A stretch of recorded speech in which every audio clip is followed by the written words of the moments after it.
was attending Harvard Law School. We pick up the story with Professor Alan Dershowitz, author of Taking the Stand, My Life in the Law. So you taught Ted Cruz when he was a young whippersnapper, and what was your impression of him? Well, he came into my class literally his first day in law school with his right hand up. Not his left hand, his right hand. Aha, and symbolism. Everything I said, he challenged me. He was one of the best students I ever had because a teacher loves to be challenged. I used the Socratic method.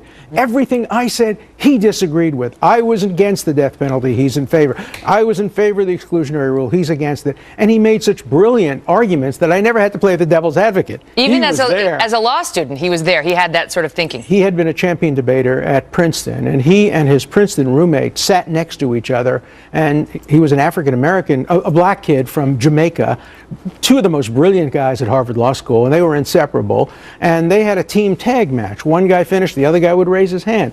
It was just remarkable. Did you know what his politics were at the time? Of course. I had no idea what his views were on social issues. We never talked about gay rights or women's right to choose, but on criminal justice and generally political issues, his politics were clear, principled, unwavering, and very intelligently presented. You've said he was one of the smartest students you ever had. Is that true or is that hyperbole? No, it's true. And in fact, I got a lot of criticism from my friends on the left saying, why are you saying that? I'm a professor. I have to tell the truth about my students.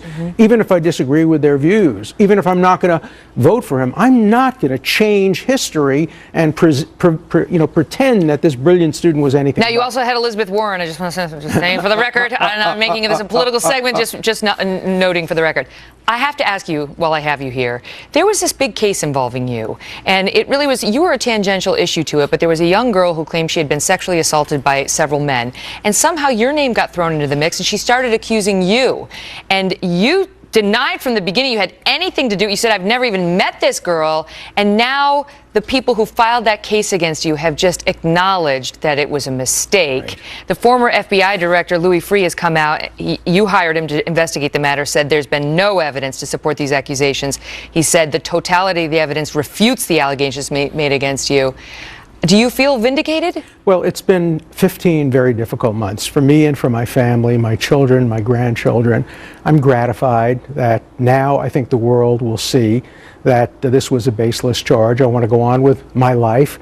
The charges have been withdrawn, and so as far as I'm concerned, this matter is at rest now, and I'm going to go on and hopefully continue to do good things, talk about my former students. And, it's just hell when somebody makes especially an allegation in court against you that you know is not true.